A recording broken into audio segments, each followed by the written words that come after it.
before we start the clock, Mr. Ford, seeing that you got up there pretty quickly. I did want to take a moment to express, to give credit that the discussion around special education that I spoke to earlier started with some of your public comments. I think while I have disagreed with your approach at times and found some of your approach to be somewhat counterproductive, at times I do hope and invite you to continue a respectful and solution-based discussion going forward. Wonderful. Thank you. So, Joey Ford, 44R Smith Street.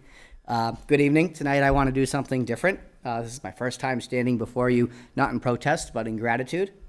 I want to begin by sincerely thanking Chairman Rob Geddes. I listened closely to your remarks earlier, and I heard something that I haven't heard clearly before: acknowledgement, recognition of the pain, the frustration, and the concern that many families, mine included, have been expressing for some time now. You didn't have to say my name. I know when someone is speaking to me, and for that, I'm deeply grateful. When a district begins to acknowledge its shortcomings, when leaders start speaking honestly and publicly about the need to improve, to do better, and to truly support all children, especially those most often left behind, it changes everything. Because in education, the hardest part isn't finding solutions, it's deciding to see the problem. And when a school committee chair gives voice to concerns that are usually met with silence or defensiveness, that's not just politics, that's courage. And I sincerely hope that what was said tonight will ripple outward, not just in words, but in actions, policies, and accountability. I hope it becomes a culture shift. That's how trust begins to rebuild. That's how systems begin to change. Now, if I may, I want to shift the spotlight for a moment to someone who represents everything we hope for in public education. My youngest son is in pre-K at ELC, and I want to personally thank his teacher, Miss Lauren. Miss Lauren, the care, creativity, and patience you show every day. You don't just teach children, you believe in them. And you make parents like me believe again, too.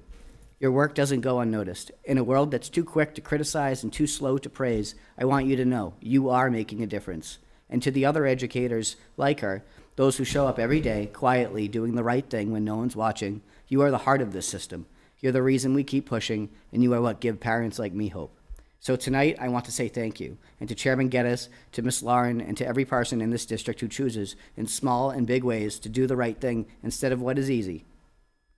Let's make sure that this moment isn't just symbolic. Let's make it a new beginning. Thank you. Thank you, Mr. Ford. Is there anyone else that would like to address the committee as part of open forum? Seeing none, I will close open forum.